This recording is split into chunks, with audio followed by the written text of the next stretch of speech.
Imaginez un peu, un conflit où le protecteur devient l'agresseur, où le système immunitaire d'une mère, qui est là pour nourrir et protéger, se met à attaquer son propre enfant. C'est une bataille silencieuse, invisible, qui se joue au plus profond du corps. Et ce drame médical, ça porte un nom, l'incompatibilité Rhesus. La question a l'air de sortir tout droit d'un film de science-fiction, pas vrai? Et pourtant, la réponse est un grand oui. C'est un paradoxe biologique qui est à la fois fascinant et, il fut un temps, la cause de nombreuses tragédies. Alors comment une chose pareille est-elle possible? En fait, tout part de notre groupe sanguin. Plus précisément, du fameux facteur Rhesus, ou RH. Si une mère est RH négative et que son bébé, lui, est RH positif, son corps peut voir les globules rouges du fœtus comme un intrus, une menace. Et là, son système immunitaire se met en mode défense et il se met à produire des anticorps pour les détruire. C'est le début de ce qu'on appelle la maladie hémolytique du fœtus et du nouveau-né, la MHFN. Ok, mais alors comment les médecins font pour repérer cette guerre invisible avant qu'il ne soit trop tard? Ça ressemble à une véritable enquête de détective, où chaque test est un indice capital. Voyons un peu comment ils s'y prennent. La toute première étape de l'enquête est d'une simplicité désarmante, une prise de sang. C'est tout. Les labos vont analyser le plasma de la mère à la recherche d'un indice bien précis, des anticorps qu'on appelle irréguliers. Si on en trouve, c'est le premier signal d'alarme, le signe qu'une bataille immunitaire est peut-être en train de se préparer. Si le premier test est positif, on passe à l'étape suivante, l'identification du coupable. Ce tableau, c'est un peu comme une séance d'identification au commissariat. On met le plasma de la mère en contact avec tout un panel de globules rouges dont on connaît le profil. En regardant comment ça réagit, les scientifiques peuvent dire avec une précision incroyable quel est l'anticorps qui pose problème. Bon, on a identifié le coupable. Maintenant, il faut évaluer la dangerosité de la situation. Et pour ça, on fait un titrage. C'est simple, on prend le sérum de la mère et on le dilue encore et encore pour voir jusqu'à quelle dilution les anticorps sont encore actifs. Plus le titre est élevé, plus ça veut dire qu'il y a beaucoup d'anticorps et donc plus le risque pour le fœtus est grand. Et voilà le chiffre clé à retenir, 16. Un titre de 16 ou plus, c'est le seuil critique.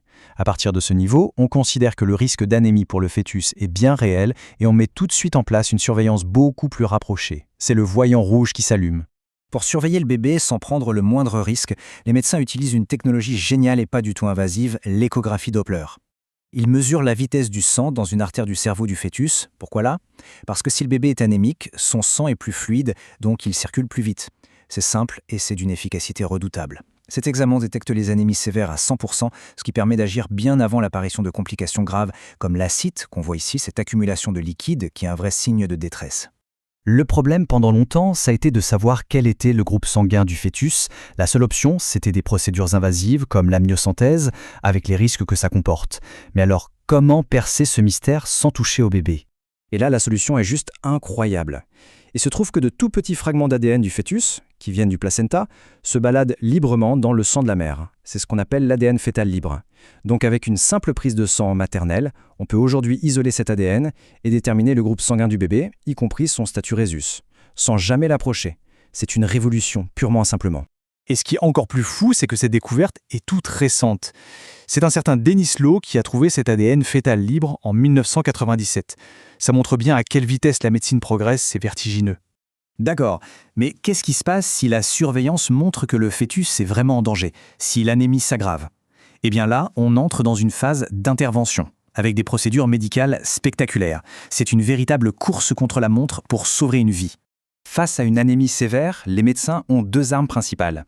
La première, c'est une transfusion in utero. On transfuse le bébé avant même sa naissance, directement via le cordon ombilical. La deuxième, c'est après la naissance. On parle d'exsanguinotransfusion. Là, c'est une procédure très délicate où on remplace presque tout le sang du nouveau-né pour le débarrasser des anticorps de sa mère. La transfusion in utero, c'est un geste d'une précision chirurgicale. Sous échographie, une aiguille est guidée jusqu'à la veine du cordon pour y injecter du sang compatible. Quant à l'exsanguinotransfusion, le but, c'est de retirer le sang du bébé, qui est plein d'anticorps maternels et de bilirubine toxique, et de le remplacer en même temps par du sang tout neuf et sain. Traiter, c'est bien. Mais la plus grande victoire de toute cette histoire médicale, ce n'est pas le traitement. C'est la prévention. Il existe un moyen d'empêcher que cette bataille ne se déclenche. Une solution simple, élégante et surtout incroyablement efficace. Et cette solution, la voilà. Elle tient dans une seringue. C'est une injection d'immunoglobuline anti-D. Alors attention, ce n'est pas un vaccin, hein. Il s'agit en fait d'anticorps anti-D déjà tout prêts qu'on a récupérés sur des donneurs. L'idée, ce n'est pas de faire réagir le corps de la mère, c'est de lui donner directement la solution. Alors comment ça marche? C'est absolument génial. Les anticorps anti-D qu'on injecte, ils agissent un peu comme des gardes du corps. Ils vont patrouiller dans le sang de la mère, et s'ils trouvent le moindre globule rouge RH positif du bébé, hop, ils se fixent dessus et le neutralisent. Tout ça avant même que le système immunitaire de la mère ait eu le temps de s'en rendre compte.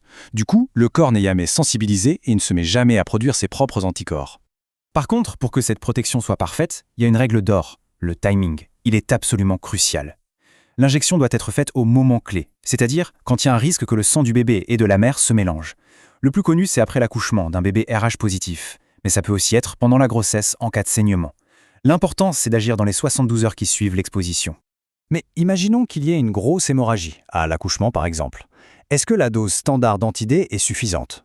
Pour le savoir, les médecins ont un test qui est non seulement malin, mais en plus il est presque artistique. Le test de Kleauer-Betke. Grâce à une coloration spéciale, les globules rouges du fœtus apparaissent en rose vif au milieu des cellules de la mère, qui sont beaucoup plus pâles. C'est magnifique, non? L'intérêt, c'est qu'en comptant ces cellules roses, on peut calculer très précisément le volume de sang du fœtus qui est passé chez la mère. Et grâce à ça, on peut ajuster la dose d'immunoglobuline pour être absolument certain de neutraliser tous les globules rouges étrangers. C'est une sécurité indispensable pour protéger les futures grossesses. Quand on met toutes les pièces de ce puzzle ensemble, le dépistage, la surveillance, l'intervention et surtout la prévention, eh bien on a sous les yeux l'un des plus grands succès de la médecine obstétricale moderne. La maladie hémolytique due à l'incompatibilité Rhesus qui tuait ou handicapait gravement des milliers de bébés chaque année est devenue une maladie rare dans les pays où la prévention est systématique. C'est une victoire incroyable de la science et de la santé publique. Finalement, toute cette histoire de l'incompatibilité Rhesus, ça nous rappelle qu'une menace qui semblait inévitable peut être totalement maîtrisée par l'intelligence et la science. Et ça laisse une question assez inspirante en suspens. Quelle sera la prochaine grande bataille médicale que l'on va gagner? Merci de nous avoir suivis.